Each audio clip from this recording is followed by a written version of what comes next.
Қайырлы күн баршаңызға, сіздермен Салтанат. Біз бүгін осындай қолдың табанын дайындайтын боламыз.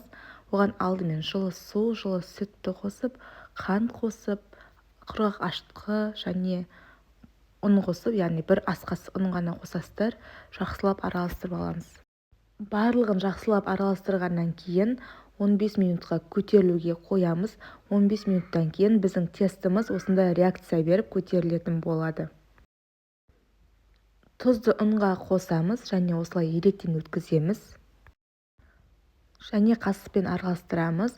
Қасығымызға ауырлау болып бастағаннан кейін қолмен илеп бастаймыз. Барлығын осылай біріктіреміз. Қамырымыз біріккеннен кейін үстіне сұйық майды жағамыз. Сұйық майды жаққаннан кейін жақсылап тағы бір илеп алатын боламыз. Жылтырақ әдемі қамыр шығады. Илеп болғаннан кейін жылы жерге көтерілгенше ұстайтын боламыз. Біздің үйге терезеден күн түсіп тұрады. Мен күн көзіне қоямын.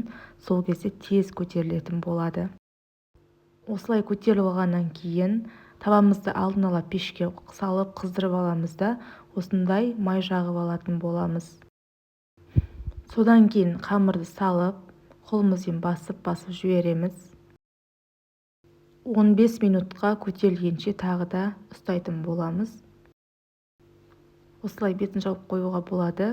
Және осылай әдемі болып көтеріледі. Көтерілгеннен кейін 150 градуста қызып тұрған пешке салып, қызарып піскенше пісіріп алу қажет. Міне осылай болып піседі. Қытырлақ, дәмді біздің нанымыз дайын болды. Балалық шақта осындай қылып анамыз пісіріп беретін еді. Өте дәмді болып шығатын. Соны мен сіздерге көрсетіп жатырмын. Сырты қатты, іші жұмсақ, табаннан май жағып жесеңіздер де керемет дәмді болып көрінеді. Видео ұнаса каналға тіркеліп, лайк басып, комментарий қалдырып кетіңіздер. Сіздермен Салтанат. Ас болсын. Видеоның соңына дейін көргендеріңізге рахмет.